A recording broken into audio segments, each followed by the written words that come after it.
Hare Krishna. So we'll start. Om Ajnanaतिमिरन्दस्य ज्ञानाञ्जनाशलाखाय चक्षुरुं मिलितं येन तस्मै श्रीगुरवे नमः। श्रीचैतन्यमनोभीष्टं स्थापितं येन भूतले स्वयं रूप कदा मह्यं ददाति स्वपदान्तिकं। वन्देऽहं श्रीगुरून् श्रीयुतपदकमलं श्रीगुरून् वैष्णवांश्च श्रीरूपं साग्रजातां सहगण रघुनाथान्वितं तं सजीवं साद्वैतं सार्वधूतं परिजनसहितं कृष्णचैतन्यदेवं श्रीराधा कृष्णपदान् सहगण ललिता श्रीविशाखान्वितांश्च नमो विष्णुपदाय कृष्णपृष्ठाय भूतले श्रीमते भक्तिवेदांत स्वामिनिति नामिने नमस्ते सरस्वते देवे गौरवाणी प्रचारिणे निर्विशेष शून्यवादी पाश्चात देश तारिणे हे कृष्णा करुणा सिंधु दीनबंधो जगतपते गोपेश गोपिका कांत राधा कांत नमस्तुते तप्त कांचन गौरांगी राधे वृंदावनेश्वरी वृषभानुसुते देवी प्रणमामि हरिप्रिये वाञ्छा कल्पतरुभ्यश्च कृपा सिन्धून एव च पतितानं पावनेभ्यो वैष्णवेभ्यो नमो नमः।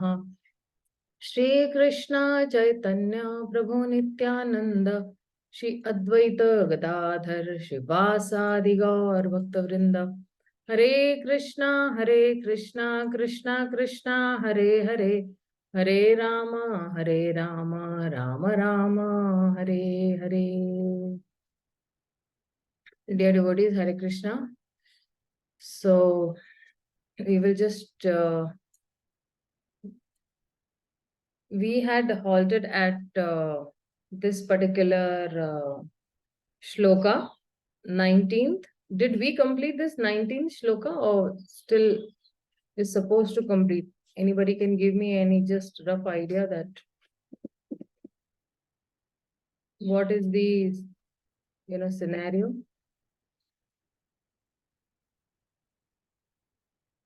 Mataji, we did till 18. Hare Krishna, sir. We did 18, right? Okay. 18. Yeah, we did till 18. Okay, so 19 we have to start. Okay, fine. Just give me 1 minute. Yeah. So today actually this mouse of mine is behaving very funnily. I'll just try to somehow either cope up with this mouse today. Okay. So further he says that because if you see what we have discussed so far, that in this 4th chapter, I'll just quickly give you a recap that what we have discussed so that we'll immediately know what is the context that's going on. So in the beginning of the chapter, if you see, Krishna is giving the lineage of transcendental knowledge, the parampara. And then he's giving the divine nature of his own appearance, right? The uniqueness of his appearance he's giving, the time of his appearance he's giving, the purpose of his appearance he's giving. And the result of properly knowing, Krishna's appearance, his activities, whoever know Krishna, love Krishna, what will be the result, and how Krishna reciprocates with the worshipper's mood also.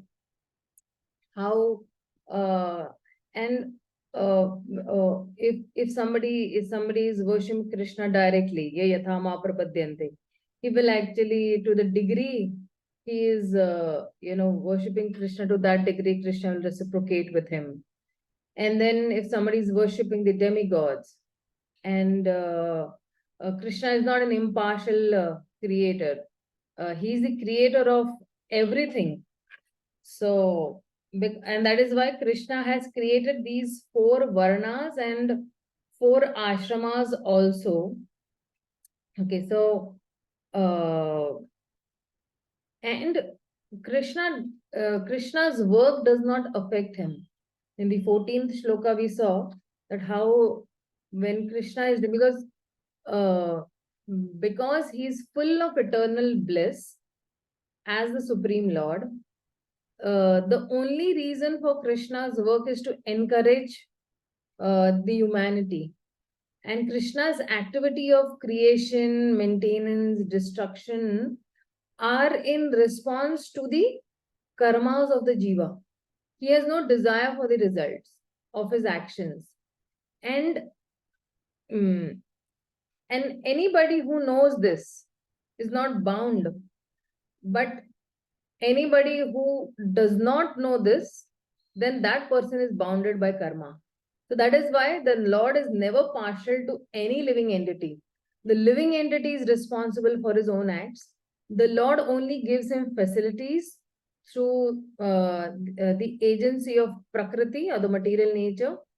And just as like the rain pours water on all the seeds, and according to the type of the seed, they all sprout into different uh, plants, shrubs, herbs, and all. Similarly, the Lord also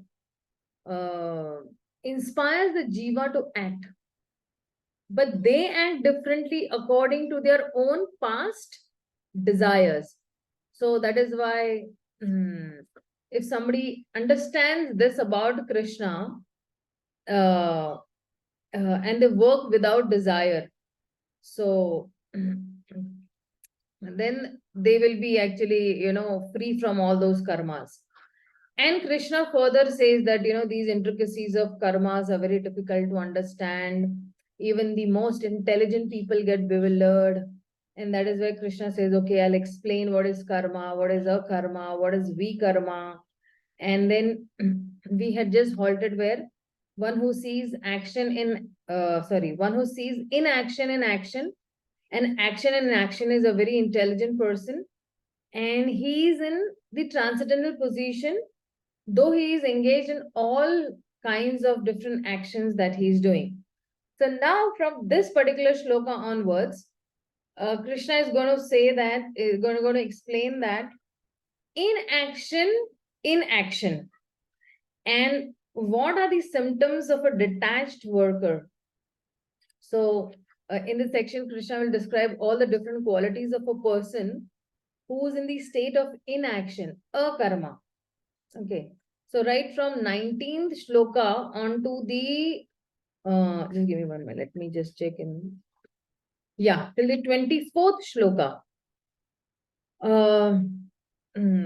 He'll be actually describing about inaction, or, having no reactions to work, although we are performing, karma, or although we are performing action. So here he says that, yasya sarve samarambha kama sankalpa varjita jnanangi dagdha karmanam tamaho pandita buddha. So he says that yasya sarve samarambha, one who engages in all the activities. Just give me 1 minute, I'll just scroll down. Yeah. And he's saying that kama sankalpa varjita. Varjita means who is devoid of.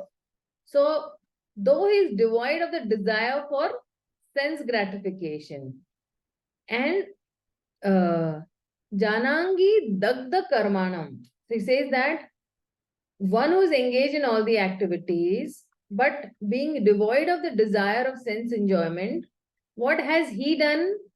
He has burned up all the reactions of work by what? By this fire of knowledge. By this fire of knowledge. Okay. So, and who is saying all this? The Tama Ahu Pandita. Pandita means all the learned people or the sages, Buddha. So the sages say that such a person is most learned. Who's a learned person then? one who's engaging in all the activities, but being devoid of the desire for sense gratification, he has burnt up all the actions of work by the fire of knowledge. So such a person is a learned person, Pandita. Okay, let's check with the purport what Srila Prabhupada has to say with us. So today I have a little challenge with my mouse. It's not working that greatly. Sometimes it works, sometimes it does not work. Somebody read this translation. Hare Krishna Mataji. Can I read? Yes, you read. Yes. Mataji, with arrow keys also, we can go up and down if mouse is not working. Yeah. Only a person in full knowledge can understand the activities of a person in Krishna consciousness. Because the person in Krishna consciousness is devoid of all kinds of sense gratificatory propensities, it is to be understood that he has burned up the reactions of his work by perfect knowledge of his constitutional position as the eternal servitor of the Supreme Personality of Godhead. He is actually learned who has attained to such perfection of knowledge. Development of this knowledge of eternal servitorship to the Lord is compared to fire. Such a fire, once kindled, can burn up all kinds of reactions to work. Yeah. So he's actually talking about Gyan over here. And if you see in the when he is talking about Gyan, how is this actually knowledge being burnt up? Just give me 1 minute. I'm trying to share a screen with you all.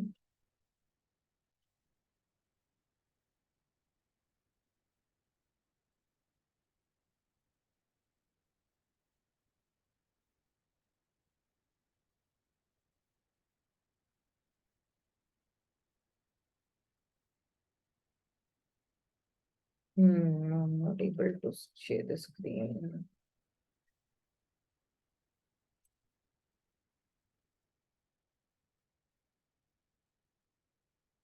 Okay, anyways.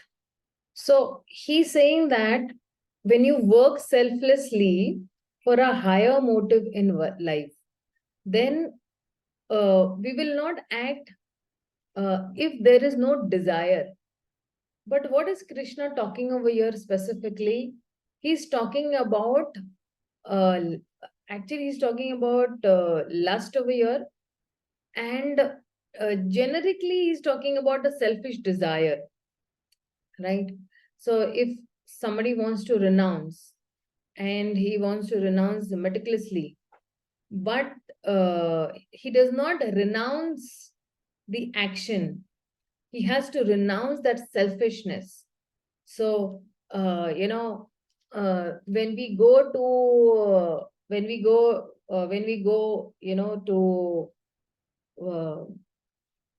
a hotel, or in fact, even when we're traveling by a train or a plane, somebody will ask, okay, what is it? Do you want veg or do you want non-veg, right? So, people consider such choices to be very casual.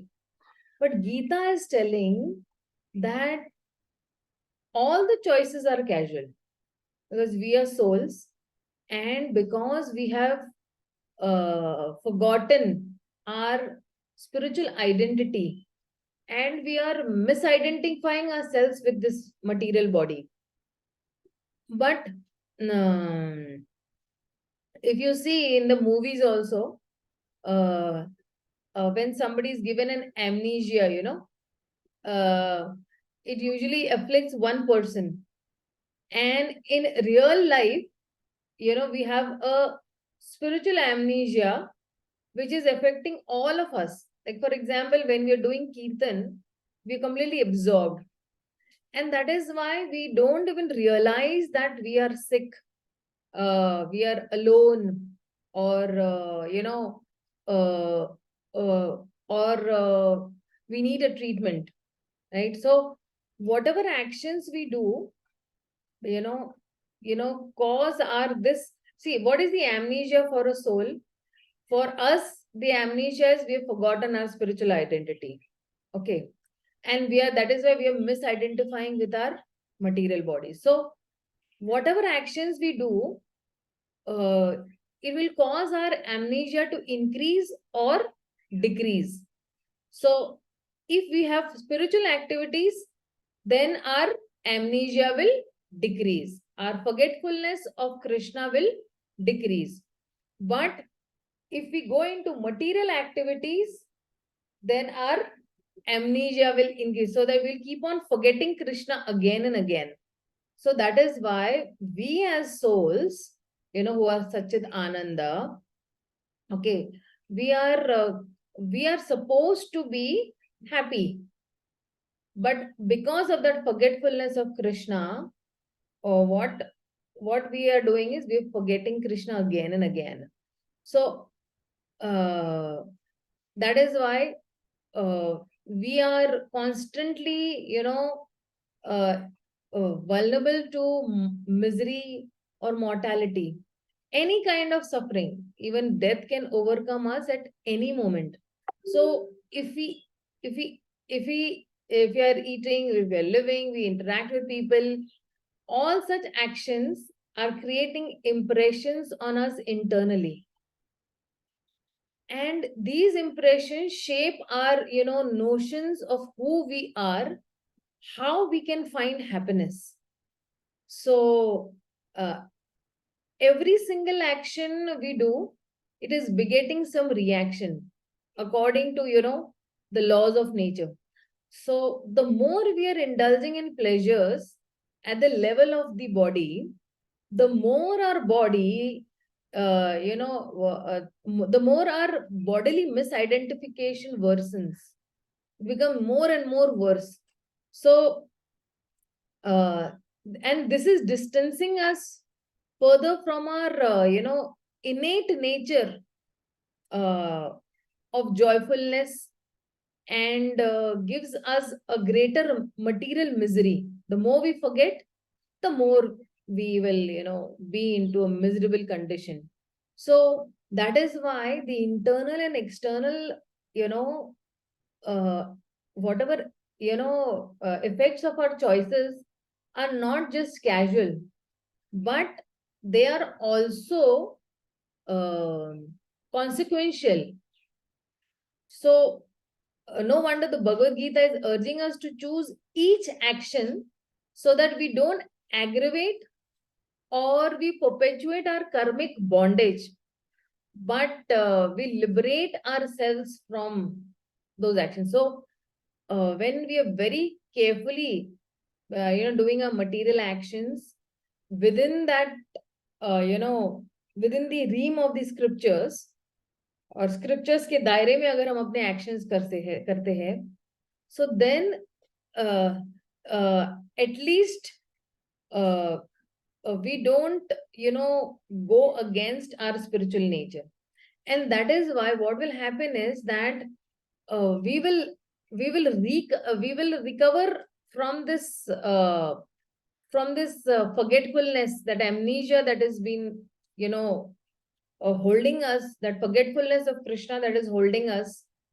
And in fact, you can say that spiritual recovery will be more better by choosing devotional actions. It will revive our even spiritual memory, because we've forgotten Krishna from a very long time.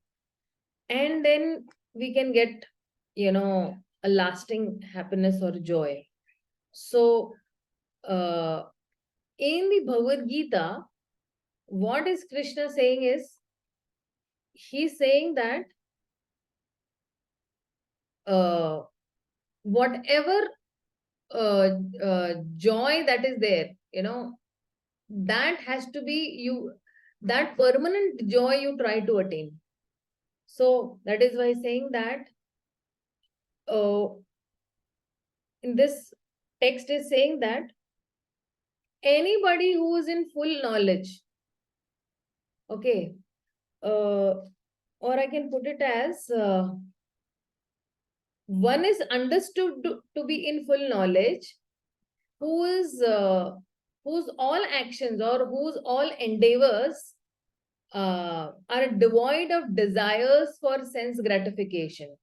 So whatever action I'm doing, if I'm doing it for the pleasure of the Supreme Lord, right, then I am in full knowledge. And and the sages say that such a person for whom the reactions of work have been burnt up by the fire of perfect knowledge. So every action that I'm doing on a daily basis, right? If I'm having any action that is based on sense gratification, then I am not in full knowledge, firstly. And secondly, the reactions of my work will not be burnt up because, I'm devoid of knowledge. And these actions only will actually give me reactions. So these three things, if we try to understand, that will be, nice, so that we can, act without, sense gratification. So this is what Krishna is trying to say in this 20th shloka. Let's go ahead and see the next. Sorry, the 20th shloka. This was the 19th shloka. This is another nice shloka. He's saying that Tyakta karma phalam sangam nitya tripto nirashraya karmani abhipravattopi naiva kinchit karoti saha. Abandoning all attachment to the results of his activities, ever satisfied and independent, he performs no fruitive action, although engaged in all kinds of understanding. So what is he doing over here? Tyaktva karma phala sangam. What is he doing? He is giving up attachment to the results of his activities. And then nitya tripta nirashraya. So nitya tripta means he is ever satisfied. And nirashraya, he is independent also. And then what is he doing? Karmani abhipravritto api. Although he is engaged in all kind of activities, then naiva kinchit karoti saha. Karoti means performing. So he performs no fruitive action. Naiva kinchit. He does not. He performs no fruitive action. Fruitive action means what? I'm doing some action and I get the fruits of that particular action. So that way. So please somebody read this purport. Can I Mataji Hare Krishna? Yes. Purport. This freedom from the bondage of actions is possible only in Krishna consciousness. When one is doing everything for Krishna, a Krishna conscious person acts out of pure love for the Supreme Personality of Godhead, and therefore he has no attraction for the results of the action. He is not even attached to his personal maintenance. For everything he is left to Krishna. Nor is he anxious to secure things, nor to protect things already in his possession. He does his duty to the best of his ability and leaves everything to Krishna. Such an unattached person is always free from the resultant reactions of good and bad. It is as though he were not doing anything. This is the sign of akarma, or actions without fruitive reactions. Any other action, therefore, devoid of Krishna consciousness, is binding upon the worker, and that is the real aspect of vikarma as explained herein before. Thank you.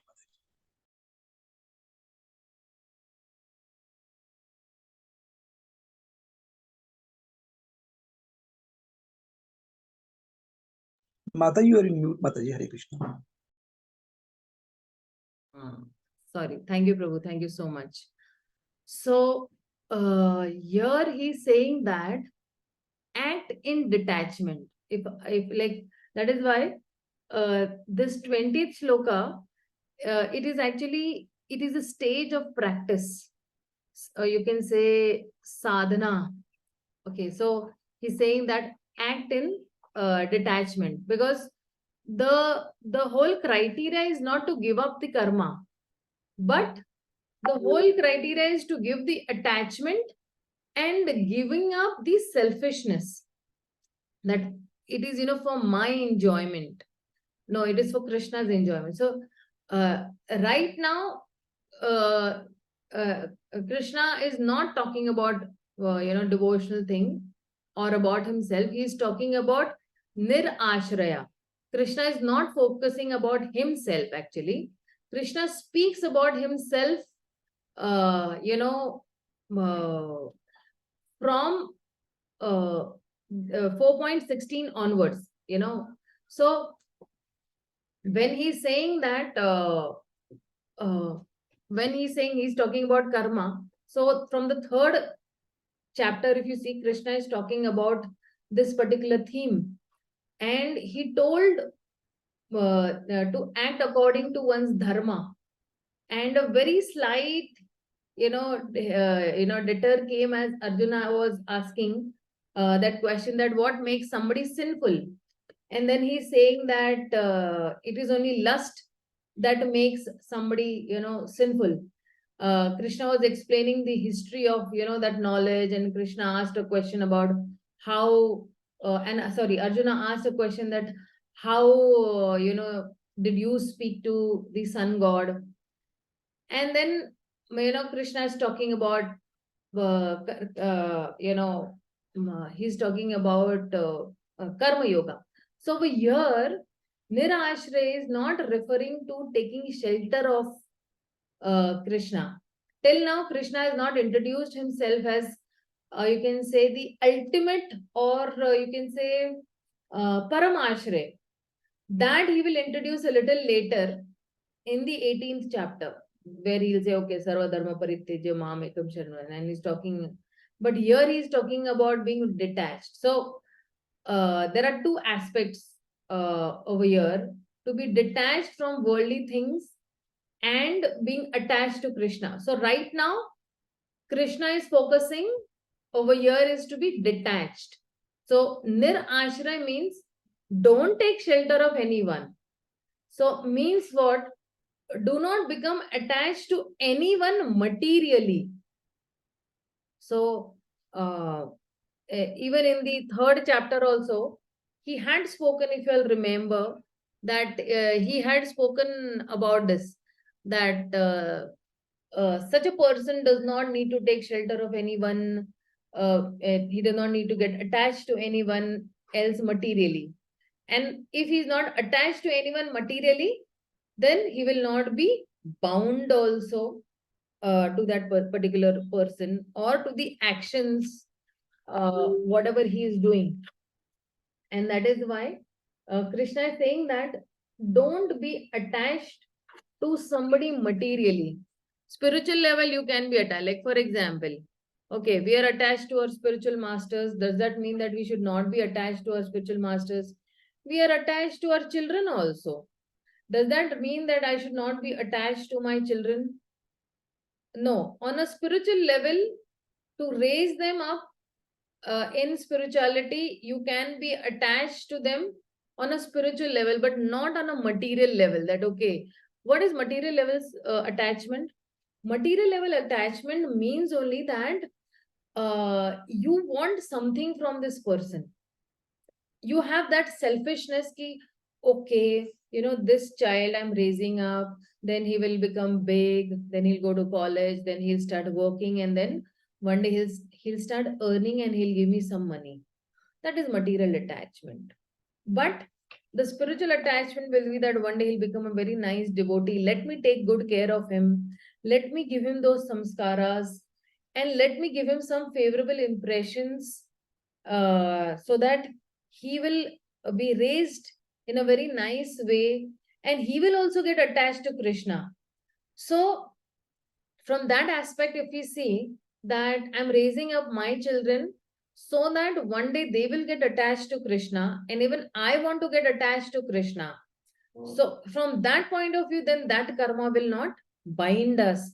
That karma will actually free us. And this is only actually knowledge, where we will see that we don't have any desire for sense enjoyment, and whatever we are working, and that is why we need to do some cautious efforts also on a daily basis. that we can start with some small steps also, that okay, let me do something for the pleasure of Krishna. Let me, chant for the pleasure of Krishna. Let me, take darshan, or let me water the tulsi plant. Let me cook. Somebody has a business. Somebody is going for his job. So he can just say that, okay, let me go and work for the pleasure of Krishna. Let me give all these fruits of my work to Krishna, or at least some fruits, whatever is required for the maintenance of my children, wife, and house, and parents, and everything. And then the rest, I can actually offer these fruits to Krishna. So then that work will not bind him. So the next 2-3 shlokas are going to tell us about what is this stage of perfection. If somebody has perfected it, working without reactions, and so from 21st, 22nd, and 23rd, these 3 shlokas will give us a very nice synopsis of who is a siddha person, or who is a arudha person. Arudha means only a siddha person, a perfected person. So he's saying that निराशीर्यत चित्तात्मा त्यक्ता सर्व परिग्रहः शारीरं केवलं कर्म कुर्वन्नाप्नोति किल्बिषम्. So in this 4th chapter, 21st shloka, what he is saying that nirasir yata chit atma. So what is it? Nirashir. He is free from desires, and he is a self-controlled person. If you see the word-to-word meaning, very interestingly, is nirashra, without desire for result, means he's free from desire. Then he's saying that yatta chitta atma. So he's controlled in mind and intelligence also, which means he's a self-controlled person. Anybody who is controlled with his mind and intelligence, he is called a self-controlled person. And then he's saying that Tyakta sarva parigraha, who is free from the sense of proprietorship. And then he's saying that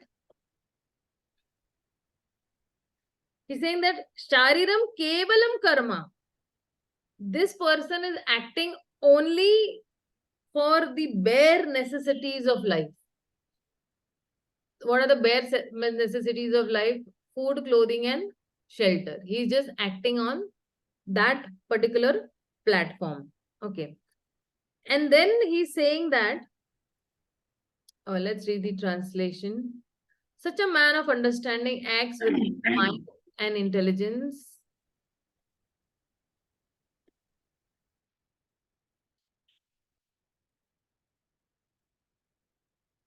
Such a man of understanding acts with mind and intelligence, perfectly controlled, gives up all sense of proprietorship over his possessions, and acts only for the bare necessities of life. Thus working, he is not affected by sinful reactions. So very nice. Srila Prabhupada is going to actually give us a very good insight into this. So somebody just read this particular purport. Jui Mataji, please read. Hare Krishna. A Krishna conscious person does not expect good or bad results in his activities. His mind and intelligence are fully controlled. He knows that because he is part and parcel of the Supreme, the part played by him as part and parcel of the whole is not his own activity, but is only being done through him by the Supreme. When the hand moves, it does not move out of its own accord, but by the endeavor of the whole body. A Krishna conscious person is always dovetailed with the Supreme desire, for he has no desire for personal sense gratification. He moves exactly like a part of a machine. As a machine part requires oiling and cleaning for maintenance, so a Krishna conscious man maintains himself by his work just to remain fit for action in the transcendental loving service of the Lord. He is therefore immune to all the reactions of his endeavors.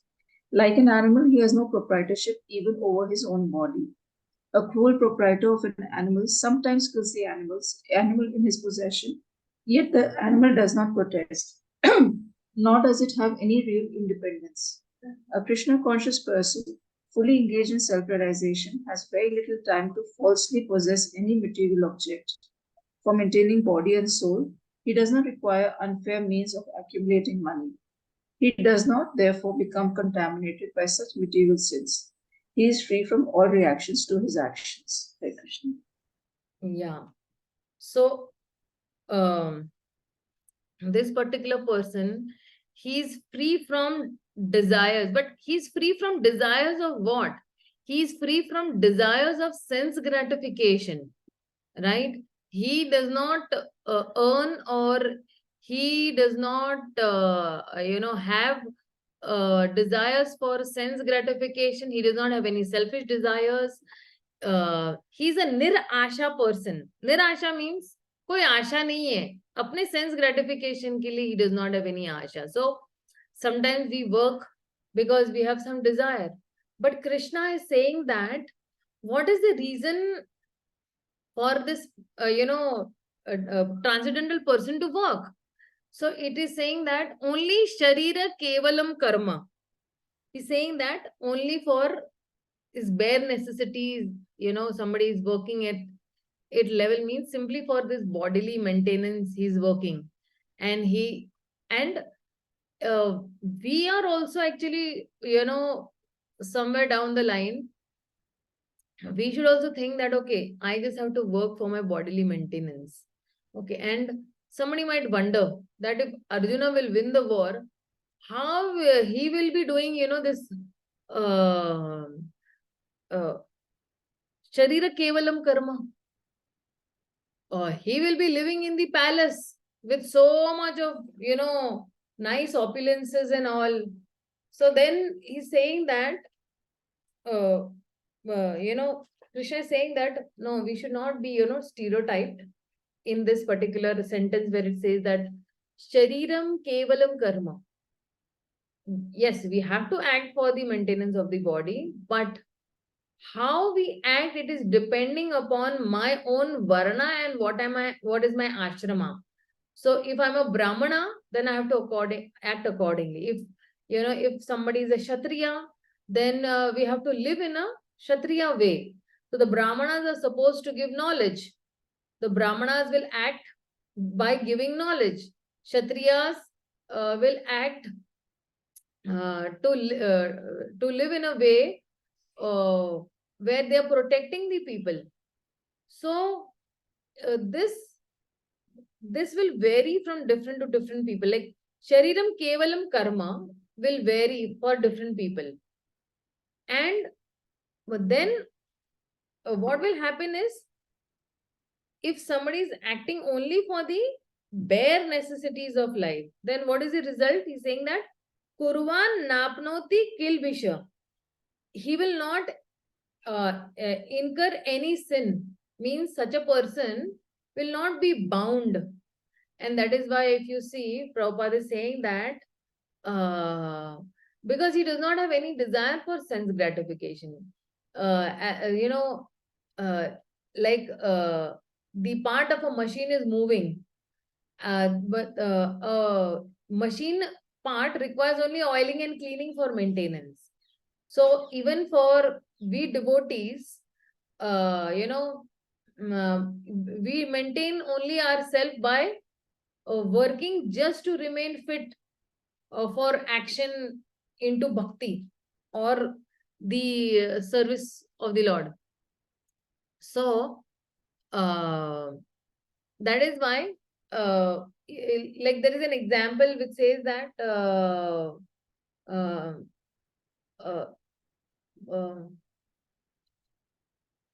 or you can say that every example, will have some emphasis here. Like if Prabhupada is giving over here some emphasis, the meaning is not about,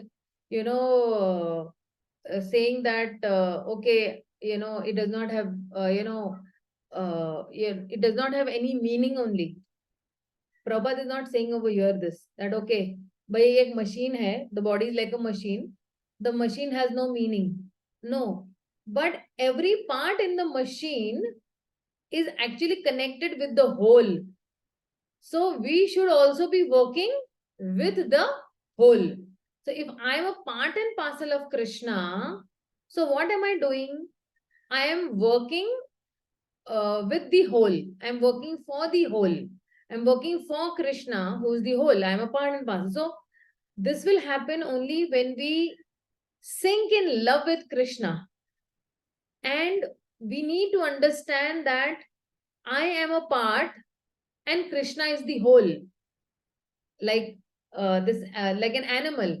He has no proprietorship even over his body.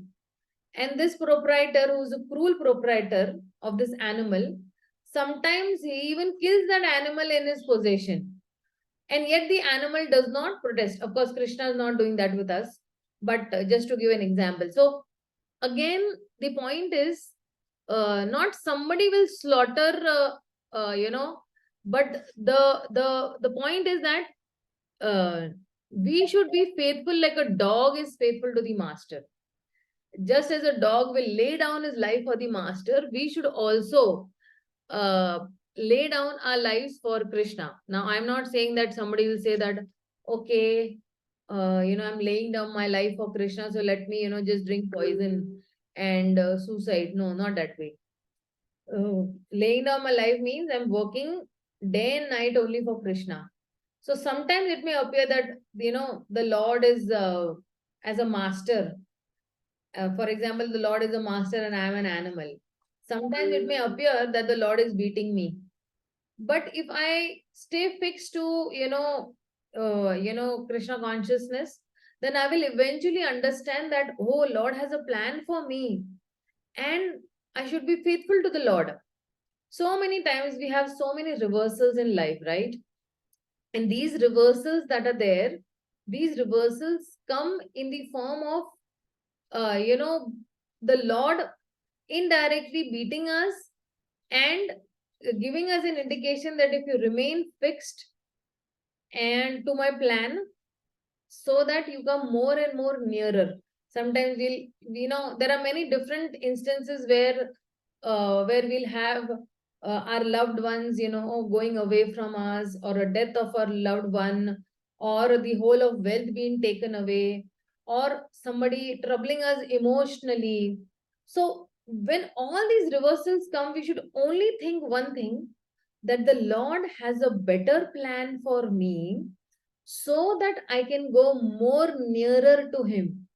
If we take that in that positive way, and we intensify our devotional acts, we will see that we will be more happier in those beatings also. And tell me, who did not have reversals? The greatest of the devotees had a lot of reversals in their lives, right? Be it the Pandavas, be it, Sudama, be it, Prahlad Maharaj, be it Dhruv Maharaj, be it Parikshit Maharaj. So all these people had reversals in their lives. But what did they do in those reversals? They always took it as the plan of Krishna. They always took it that, yes, Krishna has a better plan for me. And that's how they outshone as, great devotees, because they were accepting everything as Krishna's plan, which is always better than their plans. So then further he's saying over here is that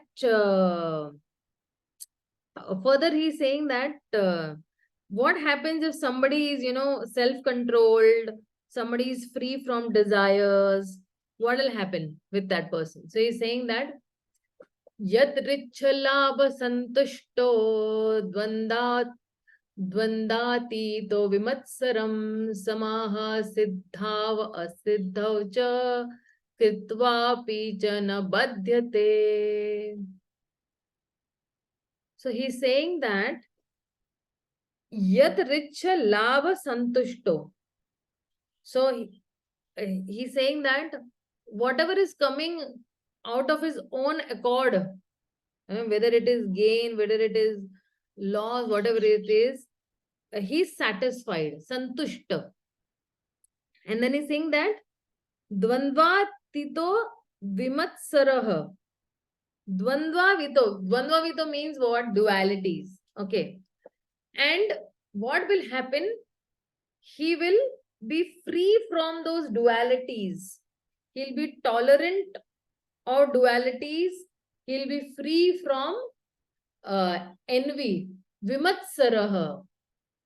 So this is a very important point over here. Okay. So where he's saying that if somebody is satisfied with whatever comes on his own accord, so then he'll be tolerant of the dualities and he will be free from envy. He will not envy. Acha, jo kuch bhi aa raha hai, whatever is coming, it is coming by the mercy of the Lord. So if I am staying in a hut or if I am staying in a palace, it is coming out its own accord. And that is why, even if I'm staying in a hut, I should not envy that person who's staying in a palace. Because everything is coming according on its own accord by the will of the Lord. This is the will of the Lord. Okay, Krishna wants I should stay in a hut. Krishna wants I should stay in a palace. Whatever it is, like, that way. And then whether I'm in a palace or whether I'm in a hut. So he's saying that Sama siddhau, asiddhau cha. So whether I have success or whether I have failure, what am I? I am samaha. I am steady. In success also, in failure also. So now, what does this, steadiness mean? Okay. Steadiness means steadiness in Krishna consciousness. Sometimes what happens, we have seen, somebody is too happy, he forgets Krishna. Somebody is too sad. Somebody is too, gone, his business is doomed. And, his relations are doomed. Somebody has, gone away from his life. There is a love failure. There is that failure, that whatever it is. What that person becomes, he becomes unsteady. He leaves chanting. He leaves going to the temple. He leaves associating with the devotees. So then, such a person, when he is, in whether success and failure, if he is not steady, then, that person will not be a tolerant person. He'll be very intolerant because he became intolerant to the process only of Krishna consciousness. And then he will not be free from envy. And then further he's saying that kritva api na nibadhyate. So that is why if a person is satisfied with whatever is coming on his own accord, whether he's tolerant of dualities, he's free from envy, he is steady in success and failure, then such a person is never entangled. He never becomes affected. Nibadhyate. He never becomes affected. He never becomes entangled, though he is performing actions. Although he's performing actions, he never becomes affected. So let's see. He who is satisfied with gain, which comes on his own accord, who is free from duality and does not envy, who is steady in both success and failure, is never entangled, although performing actions. So let's read the purport, what Srila Prabhupada has to say. Somebody read the purport. Yeah, Prabhuji, but you have a weak internet connection. You need to go in an area where it is a stronger connection. I'm not clear. My audio is not pretty clear, Mataji. No, Prabhuji, still there is, the voice is cutting, Prabhu. Somebody can take up. Yeah. Atima, please read. A Krishna conscious person does not make much endeavor even to maintain his body. He is satisfied with gains which are obtained of their own accord. He neither begs nor borrows, but he labors honestly as far as is in his power, and is satisfied with whatever is obtained by his own honest labor. He is therefore independent in his livelihood. He does not allow anyone's service to hamper his own service in Krishna consciousness. However, for the service of the Lord, he can participate in any kind of action without being disturbed by the duality of the material world. The duality of the material world is felt in terms of heat and cold, or misery and happiness. A Krishna consciousness person is above duality because he does not hesitate to act in any way for the satisfaction of Krishna. Therefore, he is steady both in success and in failure. These signs are visible when one is fully in transcendental knowledge.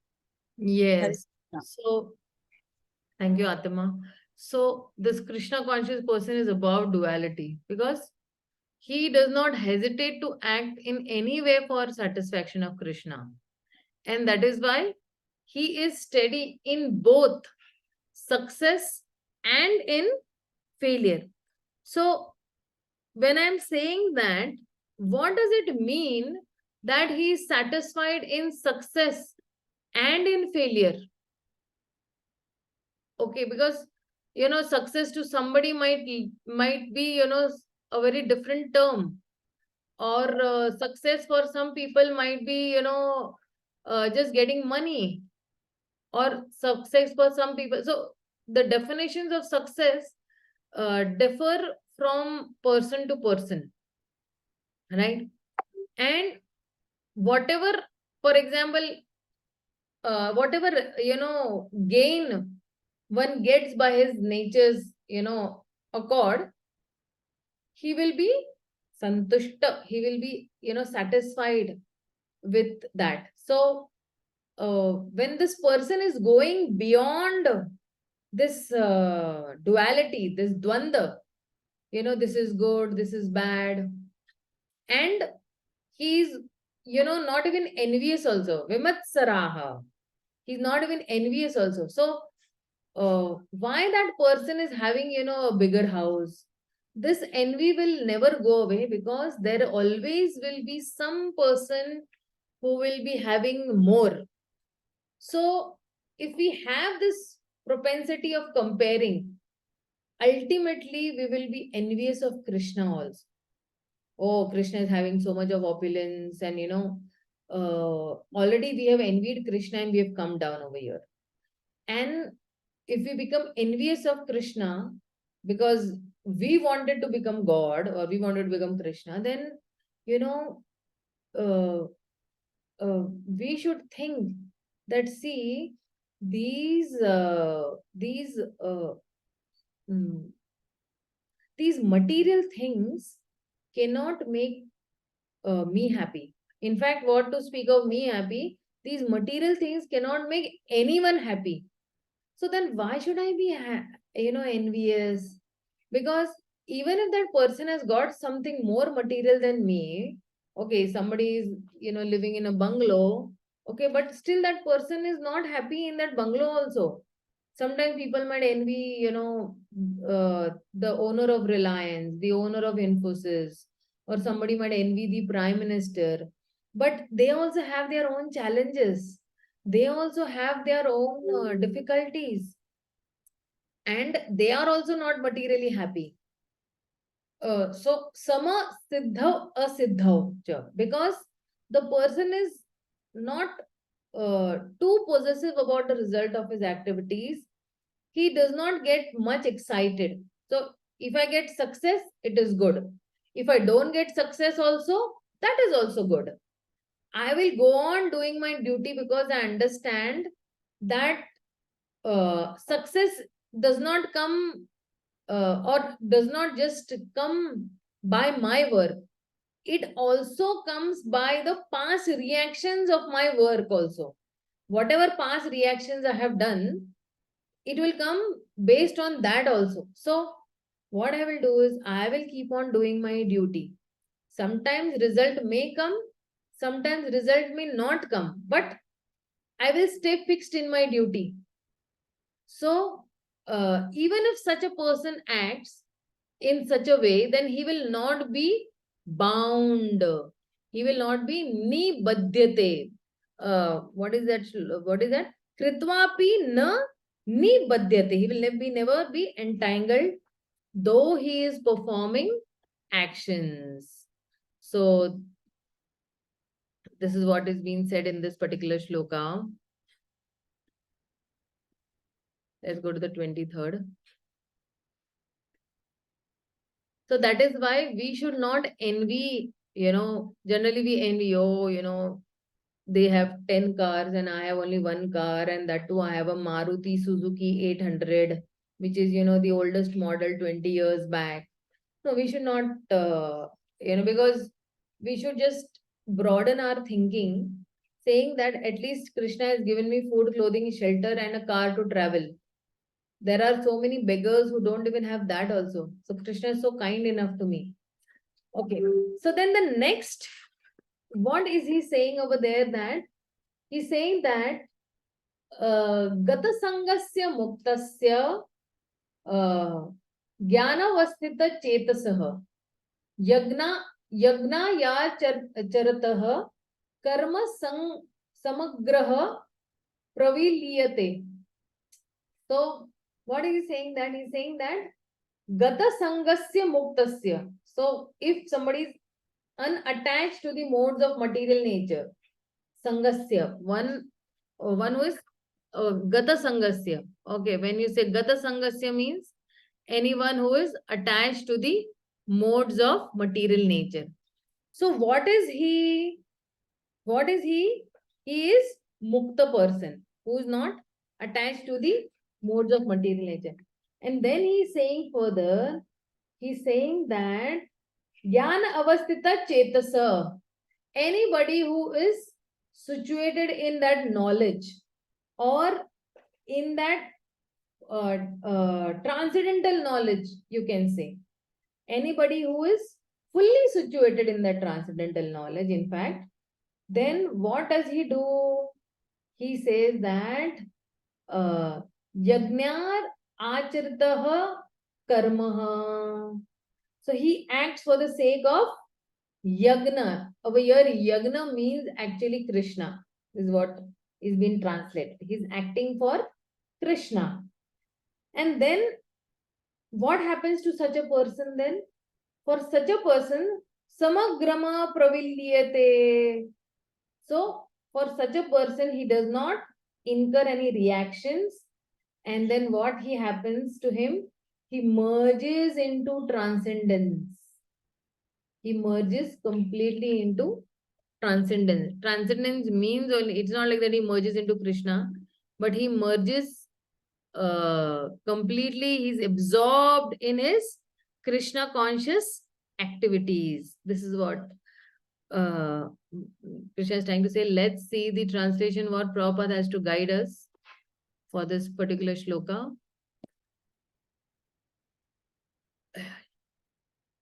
Lakshmi Narayan Prabhu, please do the honors of reading the translation. Yes, Mataji. 23, Mataji. Yeah. Yeah, Prabhu. Purport. Becoming fully Krishna consciousness, one is free from all dualities and thus is free from the contaminations of the material modes. He can become liberated because he knows his constitutional position in relationship with Krishna, and thus his mind cannot be drawn from Krishna consciousness. Consequently, whatever he does for Krishna, who is the primal Vishnu. Therefore, all his works are technically sacrifices because sacrifice aims at satisfying the Supreme Person, Vishnu, Krishna. The resultant reactions to all such work certainly merge into transcendence, and one does not suffer material effects. Thank you, Mataji. Thank you, Prabhu. Thank you so much. So, then, if somebody is, not attached to the modes of material nature. Now, what does it mean that attached to the modes of material nature? Sometimes somebody might be too much attached to the mode of passion, mode of, ignorance. So, in this particular verse, Krishna is actually, concluding his description of karma.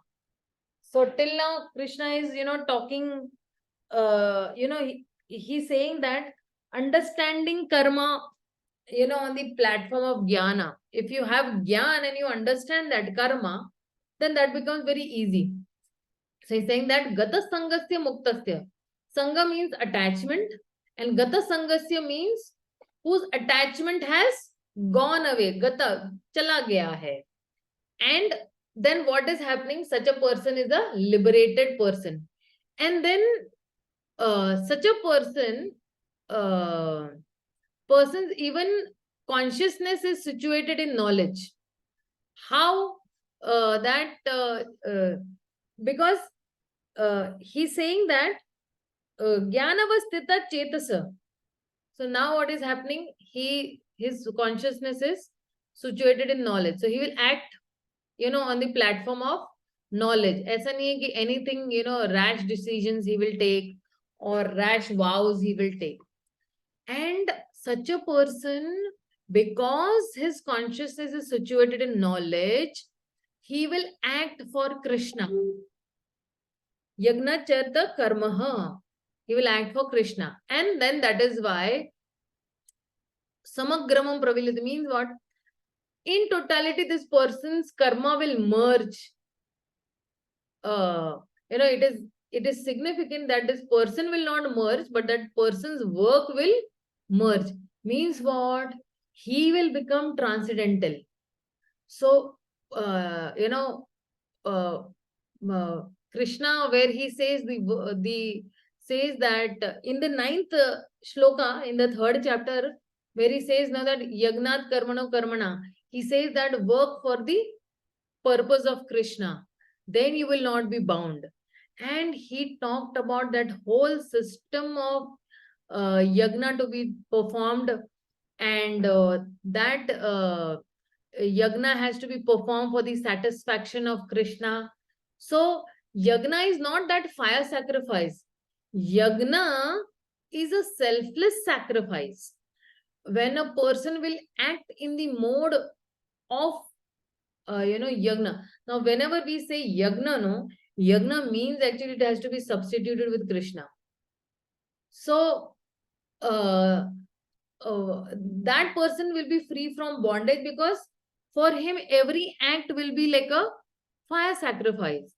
Whether I am cooking, whether I am, making my children study, when I'm raising my children, whether I am going out and working, I'm doing my business, whether I am walking, whether I am talking, whatever I'm doing it as a sacrifice to Krishna. And that is why such work will not, give me any, binding effect. So, so that is why devotion brings knowledge into action, and action into knowledge. So, if you see in the Vedic, wisdom, we have 2 paths. One is the path of action, karma yoga, and the other is the path of jnana yoga. So now, what is Gita explaining? How the strength of both these paths are actually integrated into bhakti yoga. Hai na? So, which is the path of not just devotion, but of that devotion which is integrating action also and knowledge also. So inside bhakti yoga, if you are acting on the level of knowledge and your action, then that bhakti yoga is helping you to bring a fulfill meaning actually. So devotion is bringing knowledge into action means what? How action can be done with knowledge so that it will not lead to bondage, but it will lead to liberation. And that is why this particular shloka is teaching us to act in knowledge with the mood of sacrifice. And yeah, and who is that object of sacrifice? That object of sacrifice is Krishna. Of course, directly over here it is not said, but in one of the classes of Prabhupada, I have heard this, that he reveals the object of sacrifice to be actually Krishna. So, and it is integrating both these insights when he's urging us to use our intelligence for offering work to Krishna. So, such intellectually illumined and devotionally directed actions are completely liberating. So, from the point of view of Karma Yoga also and Jnana Yoga also, if we are actually working on those two platforms selflessly, then it is going to liberate us. And then how devotion brings action into knowledge. So this, whatever the path that we are, the path of knowledge is actually holding that, because action is causing bondage. So we should give up all actions to become free from bondage. But no, the Gita is telling us, Krishna is telling us that staying inactive also, just give me a minute.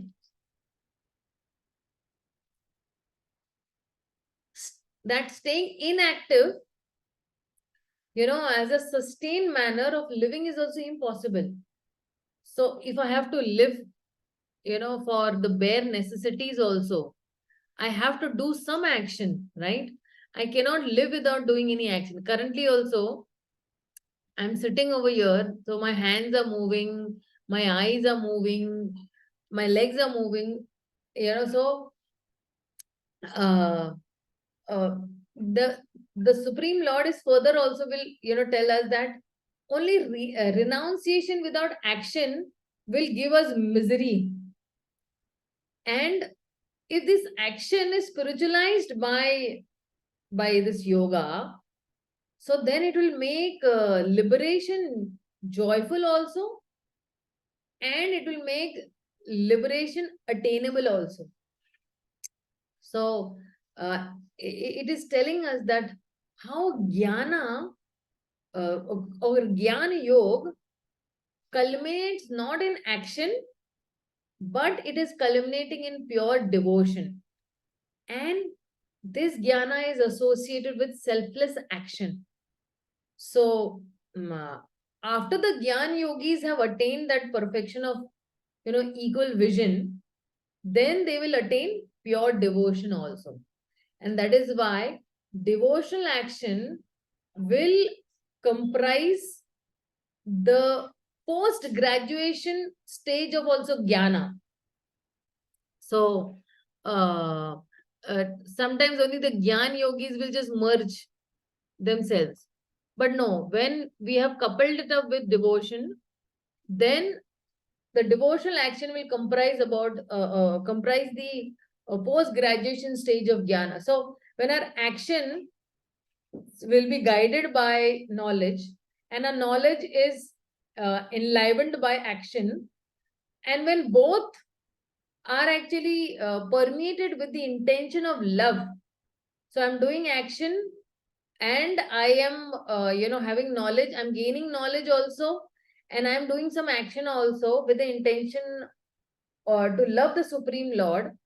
So the love for the Supreme and the love for the all the living entities also in relation to the Supreme Lord, that will also give some perfection. And we can, naturally and very, effortlessly move towards the supreme perfection. For us, the supreme perfection is, gaining the love of God. So what is bhakti doing? Bhakti is actually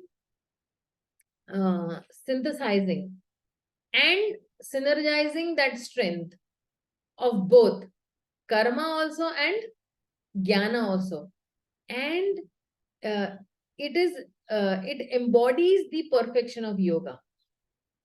So that is why when I say bhakti yoga, so bhakti yoga, inside bhakti yoga, when I'm saying karma yoga and jnana yoga, these two are actually helping me to enhance, or these two are helping me to strengthen my bhakti yoga. When I have good knowledge, and based on that knowledge I'm doing karma selflessly, then that is helping me in doing bhakti yoga very perfectly and selflessly. So if one should perform these actions for the purpose of yagna, okay, what type of yagna it is? So, when we say yagna, we know yagna means actually a sacrifice, a fire sacrifice. So then, what type of yagna should I do? Should I do any yagna which is a karmakandi yagna, or should I do something which will elevate me? So now Krishna is going to explain from the 24th shloka to the 33rd shloka, almost, that what type of yagna should I do? So, if I'm doing yagna in a material consciousness, it will give me a material goal. But if I'm doing a yagna in spiritual consciousness, it will lead to a spiritual goal. So, what is Krishna saying over here is, he's saying that Brahmarpanam Brahma Bhavi Brahmagno Brahmanahutam Brahmeva Tene Gantavyam Brahma Karma Samadhinaha. So then he's saying over here, he's saying Brahma Arpana. Oh, give me 1 minute. He's saying that Brahma Arpanam Brahma Havir.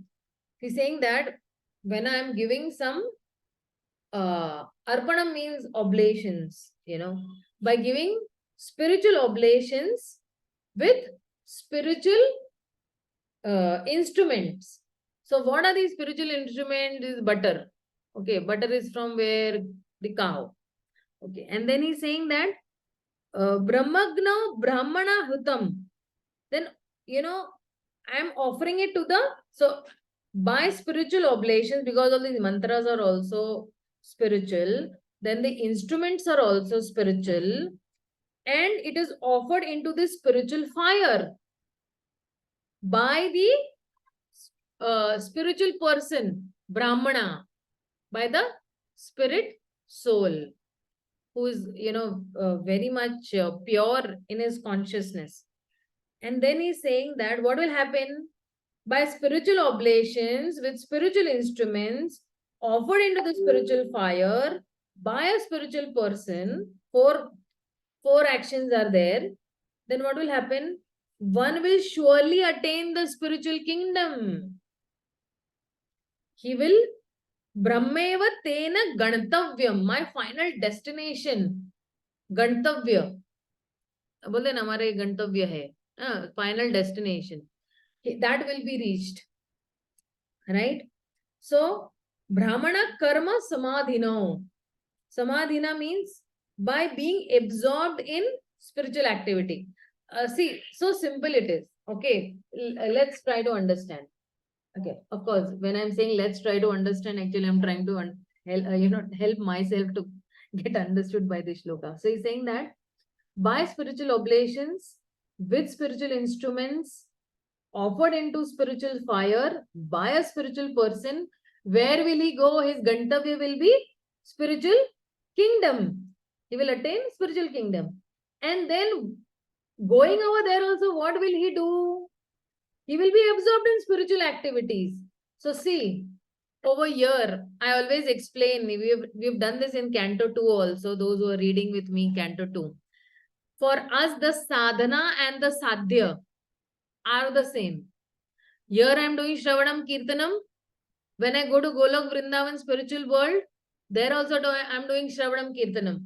For me, sadhana and the sadhya are the same. So here I am doing spiritual activities. I am giving spiritual oblations. Okay. So let's try to understand this from a Krishna conscious point of view also. That when I'm saying my spiritual oblations, in the early morning when I'm chanting, what am I doing? I am chanting from my mouth, from my tongue. And where is that going? It is entering my ears. From my mouth, the oblations are entering my ears. Right? And what is happening? The mouth is also becoming a spiritual instrument. The ears are also becoming a spiritual instrument. And then it is offered into the ears. Okay, it is offered into the ears. That is, that also becomes spiritual. And then it is entering my heart. From the ear, it is directly entering my heart. Right? Of course, I am also a spiritual person. So, and then by this particular activity, what is happening? For that particular time, if I am seriously chanting, I am attaining the spiritual kingdom. I am transported to the spiritual kingdom by chanting the Hare Krishna Maha Mantra. And then what happens? When I am transported over there, then I am thinking about spiritual activity. Then I am thinking that, okay, here is Radha Krishna.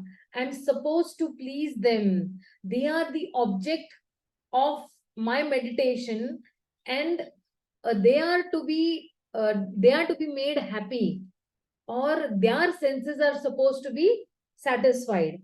So then what I do is I am absorbed while chanting that yes, I have to please Radha and Krishna.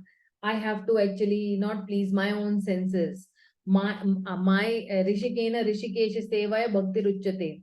I am supposed to satisfy the senses of the Supreme Lord. And that is why I become absorbed in those spiritual activities. Okay, Radha Krishna now sitting on the jula or on the swing. Now what should I do? Okay, decorate that, swing. Okay, now since they are sitting, then they will be eating tambul also. The betel nut also they'll be eating. Okay, let me make a nice betel nut for them so that while they are actually having that pastime on the swing, I can offer them that through the spiritual master. Okay, all these activities will be happening. So I make a nice tambul and I give it to my spiritual master. My spiritual master will give it to Radha Krishna on that swing. So these are, these are the things that will be absorbed into those spiritual activities. Samadhina, becoming absorbed in those activities. Now, when will this come? This will come gradually. At the initial stage, what is Prabhupada telling us? Prabhupada is telling us to become to hear every syllable, listen carefully. So when I'm saying Hare Krishna, and then when I keep on practicing, then I'll become obedient. Okay. So the the mind becomes obedient to the intelligence, and the intelligence becomes obedient to the soul. So that is why saying that a person who is fully absorbed in Krishna consciousness is sure to attain the spiritual kingdom because of his full contribution to the spiritual activities, in which the consummation is absolute, and that which is offered is of the same spiritual nature. So I think somebody should read this. Let's see what Prabhupada has to guide us about this.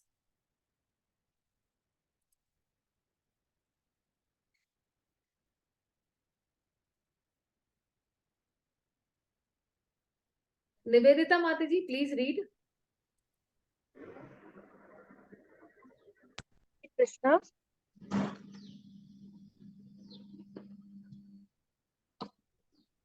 Hello, Hare Krishna, Mataji, I'm audible?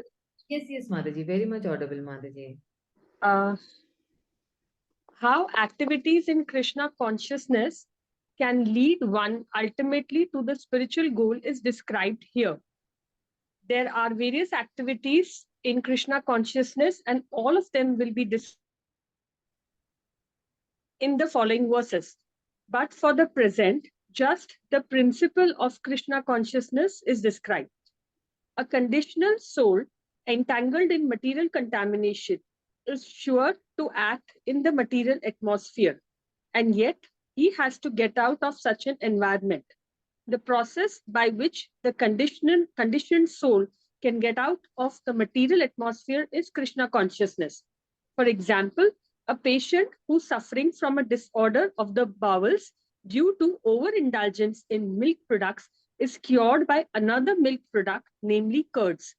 The materially absorbed conditioned soul can be cured by Krishna consciousness as set forth here in the Gita. This process is generally known as yajna or activities, sacrifices simply meant for the satisfaction of Vishnu or Krishna. The more the activities of the material world are performed in Krishna consciousness or for Vishnu only, the more the atmosphere becomes spiritualized by complete absorption. The word Brahma, Brahman, means spiritual. The Lord is spiritual, and the rays of his transcendental body are called Brahma Jyotir, his spiritual effulgence. Everything that exists is situated in that Brahma Jyotir, but when the Jyoti is covered by illusion, Maya, or sense gratification, it is called material. This material veil can be removed at once by Krishna consciousness. Thus, the offering for the sake of Krishna consciousness, the consuming agent of such an offering or contribution, the process of consumption, the contributor, and the result are all combined together, Brahman or the absolute truth. The absolute truth covered by the Maya is called matter. Matter, dovetailed for the cause of the absolute truth, regains its spiritual quality. Krishna consciousness is a process of converting the illusory consciousness into Brahman or the Supreme. When the mind is fully absorbed in Krishna consciousness, it is said to be in samadhi or trance. Anything done in such transcendental consciousness is called yajna or sacrifice for the absolute. In that condition of spiritual consciousness, the contributor, the contribution, the consumption, the performer or leader of the performance, and the result or ultimate gain, everything becomes one in the absolute, the supreme Brahman. That is the method of Krishna consciousness. Hare Krishna. Thank you, Mataji. Thank you so much. Very well read.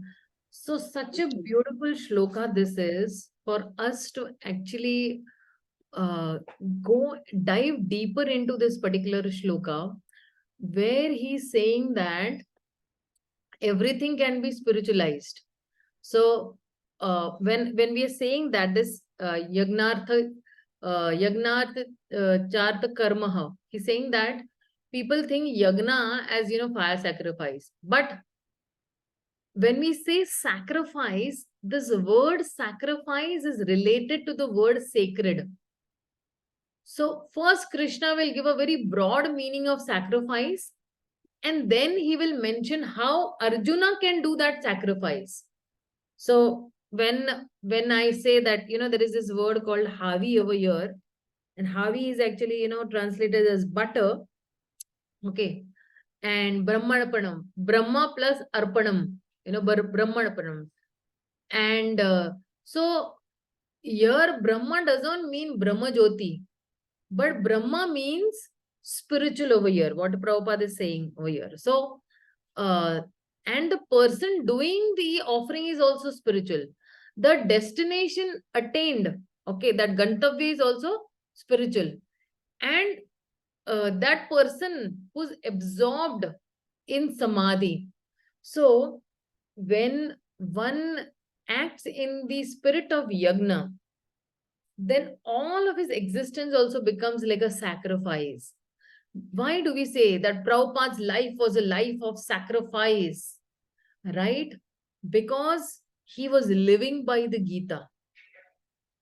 And when someone understands that it is Krishna's energy present everywhere, and that energy is encompassing ultimately all that is there is Krishna's energy, and we can use it for Krishna's service only. or we can use it for, sense gratification. But ultimately, that is Krishna's energy. Now, how you utilize that energy, for your own sense gratification or for Krishna's service, that depends on us. So, when I say, you have material and, spiritual, so we can discuss it in two ways, like where you have, uh, you know, uh, what it is composed of and what it is used for. Means what is material and what is spiritual, it depends on what it is made up of. Like, for example, if something is made up of Satchit Ananda, right? So it is spiritual. And uh, and if something is made up of uh, earth, water, air, fire, ether, the five gross matters, so then it is material. But there is also a sense of application in that, right? What is the sense of application? That, okay, uh, I am making prasadam, okay, but that prasadam is made of something that is material, earth, water, air, fire, ether. But prasad may be made of something material, but it is spiritual because it is used for spiritual purposes. And even when we see Prabhupada's body, or the spiritual master's body is spiritual. Why? Because it is used for spiritual purposes. That body may become old, but that does not mean that it is materialistic, as ordinary people might think that, oh, the spiritual master's body has become old and now it is no more used. No, because it is used for Krishna's service and it is spiritualized for all practical purposes then. So that is why Srila Prabhupada has said that there is a golden box and a gold-plated box. Golden boxes are like Sachidananda body, but gold-plated box is also made of gold. So everything is Krishna's energy. And if you see, the acharyas also, like Srila Vishwanath Chakravarti Thakur also said that we need to re-envision the battle as yagna. So Arjuna asked Krishna that, Krishna, if you want me to perform this yagya, then it is better that I will go to the forest and perform yagna.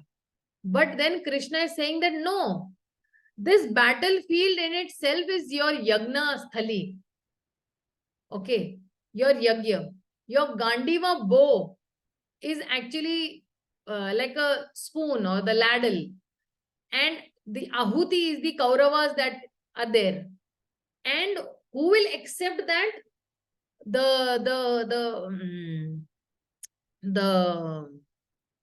What is that Rupa called?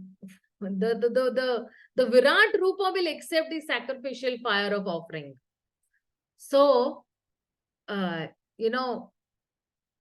we are doing this Bhakti Shastri course also for us, we are, for us also, this course is also doing Brahma Arpanam, Brahmana Havir. We are also speaking, we are also hearing, and we are offering our consciousness to Krishna. So everything is spiritualized over here. So, and in this way, we will attain spiritual platform by hearing, the Gita regularly.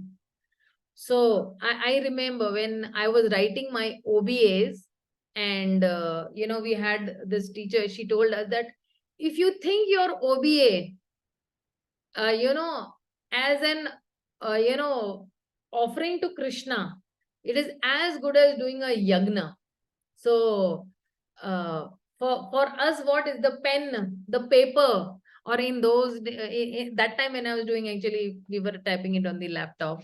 So for us, that particular laptop or our fingers, whatever it is, actually as good as, yagna only we are doing.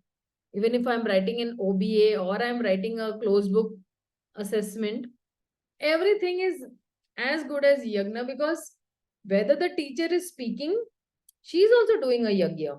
Like we had Her Grace Lakshmi Moni Mataji teaching us that time, Bhakti Shastri. So she's saying that even if I'm speaking, I'm also, offering oblations is where I'm into your ears. So that Havan Kund is actually your ears, right? And those words that are coming out, those words are as good as ghee, that are entering into the consciousness. And then when I'm offering my consciousness to Krishna, then everything is becoming spiritualized. And that is why we will attain that spiritual platform by hearing regularly. So that had struck me so much that, I went on reading again and again. Actually, I had taken down some notes that time. And I went. So Prabhupada's purports over here, where he's saying over here that Brahman means actually spiritual, and the Lord is spiritual, and his rays, the transcendental rays coming out from his body, the Brahma Jyoti, that is also spiritual, and everything that is existing is also spiritual. But when this spiritual effulgence or the Jyoti, it is covered by illusion, or you can say if it is covered by our own sense gratificatory motives, then it is called material. Then everything is coming from Krishna. It is spiritual, but when it is covered by Maya, we think it that it is for sense gratification. And when we think it is for sense gratification, then what happens? We get entangled. So we need to develop this right vision. And Prabhupada said that everything is spiritualized when we have that right consciousness. So the whole thing comes over here, that what will be our vision of utilizing the things that are given to us, the five gross elements that are given to us. How will we utilize them in full Krishna consciousness? And that is why, if you see that, uh, uh, in this particular shloka, Arjuna is, very apprehensive, that he will be bound up by bad karmas if he's fighting in the war, that, I will incur sin. But Krishna is explaining that what causes bondage is not that activity itself, but the mentality with which the activity is done. What is your intent? And if Arjuna fights in the mood of, dutiful detachment, then he will not be bound. And that is why, how one's mentality can bring sanctity to any activity, Krishna utilizes this, this theme of, you can say, sacrifice. So technically, sacrifice will be, fire spiritual sacrifice, where people will, wherein people offered oblations to the gods, and then, they thereby, they sanctified the activity. But if you see generically, sacrifice means giving up something immediately enjoyable for a higher cause that will benefit us in the long run. So, with this, when Krishna is drawing this generic meaning, Krishna is explaining how this principle of sacrifice will encompass our entire life. And that is why he begins with, the most, where he's using the word Brahma 6 times over here in this verse. And because this verse is actually meaning that because the ultimate reality is only Brahma. Because he's pervading everywhere. He's inside us also.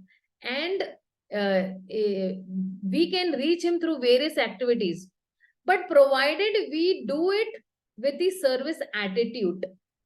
If we do not do it with the service attitude, then so it is very difficult. So then for Arjuna, he can see this battlefield as a sacrificial arena, wherein he is the sacrificer. All his weapons and all, are the sacrificial spoon. And those who are opposing dharma, they are actually the oblations, all the Kauravas.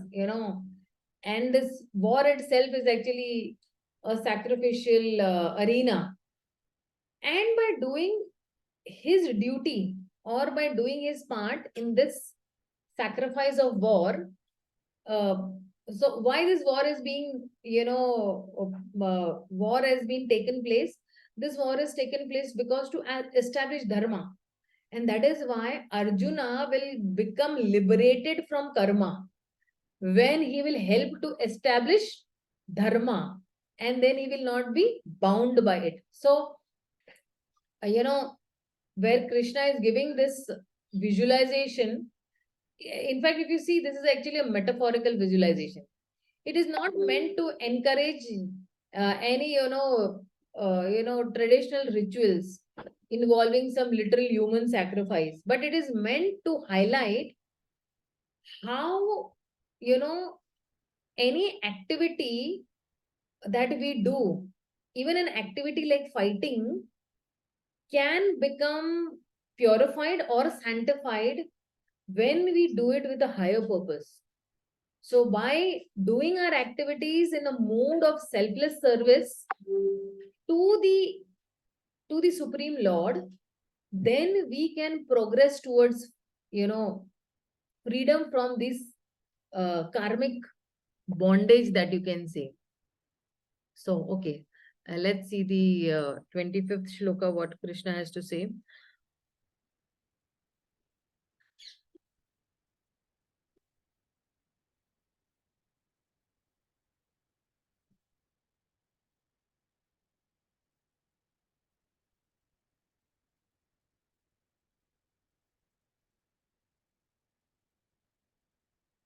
So over here, from the 25th shloka to the 33rd shloka, till the 33rd shloka, what is he saying? Because when I previously said that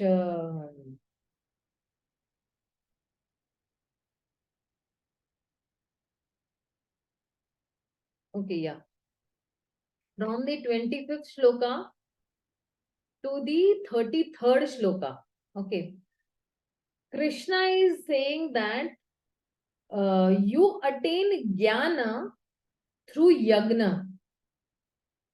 Attaining jnana through yagna or sacrifice. So somebody might wonder that how can you attain jnana through yagna? So let's see what Krishna has to say. He's saying that Devam eva pare yagnam yogina paryupasate brahmagnav apare yagnam yagne naiva poto juhahati. So then he's saying that in this 25th shloka, he's saying that, okay, Devam and Karma yogis are worshipping the demigods by different sacrifices. Let's see the translation because that will help us understand more better. Some yogis perfectly worship the demigods by offering different sacrifices to them. And some offer sacrifices in the fire of the Supreme Brahman.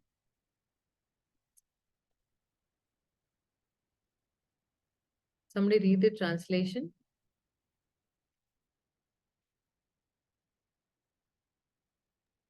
So, what protection did he buy?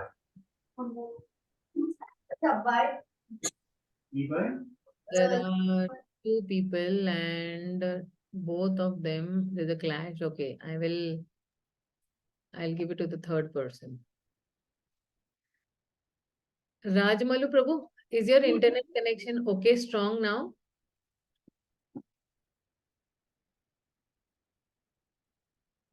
Rajmalu Prabhu?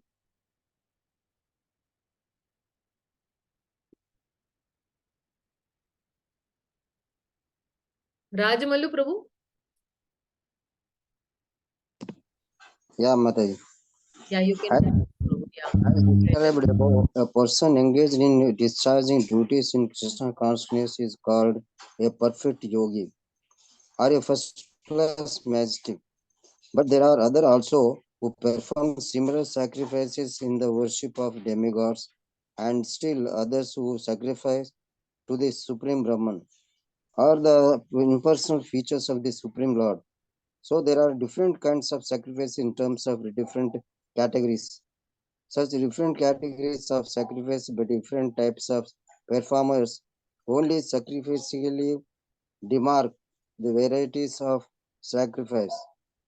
Factually, sacrifice means to satisfy the Supreme Lord, Vishnu, who is also known as Yagna.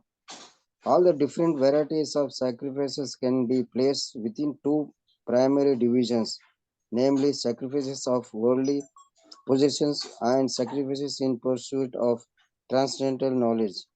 Those who are in Krishna consciousness sacrifice all material possessions for the satisfaction of the Supreme Lord, while others who want some temporary material happiness sacrifice their material possessions to satisfy demigods such as Indra, the sun god, etc.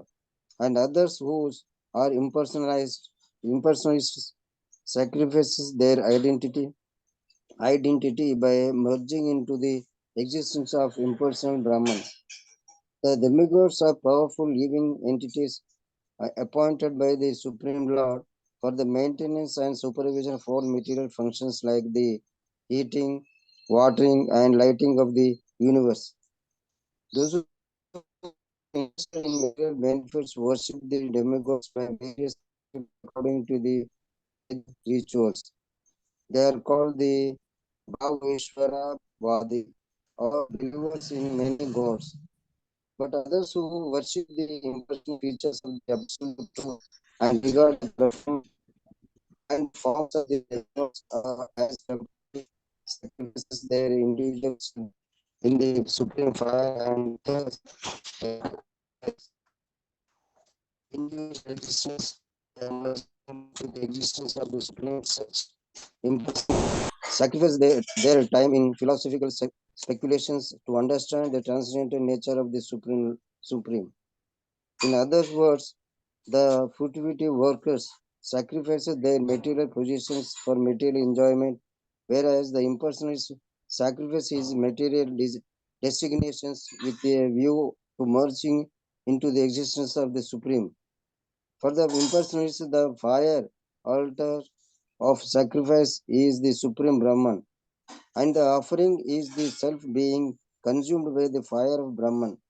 The Krishna consciousness persons like Arjuna, however, sacrifices everything for the satisfaction of Krishna, and thus all these material possessions as well as his own self, everything is sacrificed for the Krishna. Thus, he is the first class yogi, but he does not lose his individual existence. Hare Krishna Mataji. Thank you, Prabhu. Thank you. So, so he says over here that all these karma yogis, there are two types of worship. One is the demigod worship and one is the Brahman worship. So he's saying that over here that karma yogis worship the demigods by different sacrifices. Okay. And the Brahman worship, the Jnana yogis, they offer sacrifices into the fire of the Brahman. So when these different types of sacrifices are there, so anybody who is a Jnani, okay, what is he also doing? He is also actually offering his obeisances, and he is also giving, his oblations. So now Krishna is actually, over here from this shloka onwards will describe the different types of yagna. Yagna means, okay, literal sacrifice, worship of the demigods, offering, offering to the Brahman, restraining the senses, or restraining the pranas, the senses and the pranas, and how to practice severe vows, or how to control the breath, and then how to restrain your eating. So from the 25th shloka up until the 29th shloka, he will be, giving different kinds of yagna, and these all yagnas are ultimately to satisfy the Supreme Lord. And the purpose of these sacrifices also will be ultimately that all the sins will be destroyed, and the reactions of the sins also will be destroyed, and this yagna, as I previously mentioned also, that this yagna will culminate into jnana also. Gyan, gyan of what? Gyan of the transcendental, the transcendental knowledge, this gyan of our eternal relationship with Krishna. So the real knowledge will culminate into Krishna consciousness, which is the highest stage of actually transcendental knowledge, or jnana yoga, you can say. So when I say, when Krishna says over here that yogina parupashate, even those who are worshipping are yogis, they are at one level connected to Krishna. They are not connected with Krishna at a very high level, but they are acknowledging that there are some higher powers. And there are others who are, performing yagya, where they are offering themselves to the Brahman. They offer the soul into the Brahman. They actually, you can say, they conceptualize that Brahman is the absolute truth, and I have to merge into that Brahman. That is also kind of sacrifice where they offer themselves. So the point is that there are different kinds of sacrifice. So here Krishna is going to give a vision that how these various religious activities in the Vedic culture are actually different kinds of yagyas. And, after he's describing these various types of yagnas, then Krishna will describe what is the purpose, and he will tell Arjuna what he should be doing. And that is why Prabhupada's purport, if we see, he's saying that those who are interested in material benefit, where will they go? They'll go to the demigods by doing various sacrifices according to the way. But they are called Bahishwara, or those who are believing in many gods. People will believe in, Mother Durga also, and Lord Shiva also, and Ganpati also, and Indra, Chandra, Vayu, and all. So that is called polytheism. But how can there be many supremes? There cannot be many supremes. Supreme means one only. So different gods having different charge of different departments, but they are under one supreme god. So, even in Christians, what they do, they believe that there are false god and true god. And that is the reason when they would conquer some territory, they will destroy all that god worship that is happening over there, because they were thinking that it is a false god. But our Vedic understanding is that there are subordinate gods also. There are assistants of the Supreme. Just in the material world, we have, assistants to assist the main boss. Similarly, we understand that there are assistants to the Supreme Lord also, who are helping him to function this material world in a more harmonious way. Right? So that is actually said over here. And in the next shloka, he will say about, give me 1 minute, I'll just share the screen.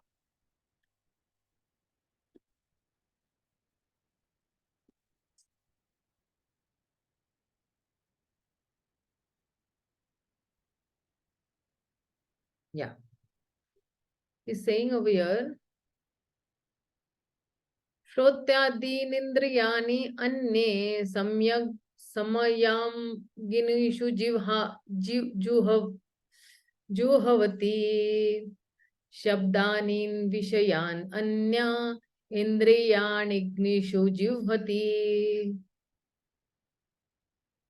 So he's saying that the unadulterated brahmacharis sacrifice the hearing process and the senses in the fire of mental control, and others, the regulated householders, sacrifice the objects of the senses in the fire of the senses. So what does this mean? It means that the brahmacharis offer senses in the fire of mind control, and grihasthas offer the senses, they offer the sense objects in the fire of the senses, right? So for the grihasthas, sense control is difficult, so that is why they will offer the sense objects in the fire of the senses.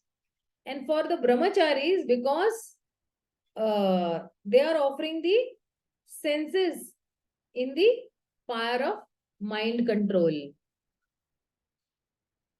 Okay, let's see. The members of the 4 divisions of human life, namely the brahmachari, the grihastha, the vanaprastha, and the sannyasi, are all meant to become perfect yogis or transcendentalists. Since human life is not meant for our enjoying sense gratification like the animals, the 4 orders of human life are so arranged that one may become perfect in spiritual life. The brahmacharis, or the students under the care of a bona fide spiritual master, control the mind by abstaining from sense gratification. A brahmachari hears only words concerning Krishna consciousness. Hearing is the basic principle for understanding, and therefore the pure brahmachari engages fully in Harer Namanu Kirtanam, chanting and hearing the glories of the Lord. He restrains himself from the vibrations of material sounds, and his hearing is engaged in the transcendental sound vibration of the Hare Krishna, Hare Krishna. Similarly, the householders who have some license for sense gratification perform such acts with great restraint. Sex life, intoxication, and meat eating are general tendencies of human society.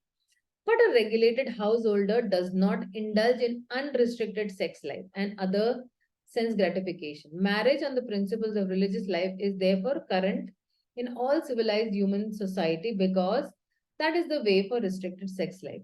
This restricted unattached sex life is also a kind of yajna because the restricted householder sacrifices his general tendency towards sense gratification for higher transcendental life. So, see, here again, he is, put it into actually sacrifice. So, the marriage life is also a life of sacrifice because what is he doing? He is restricting.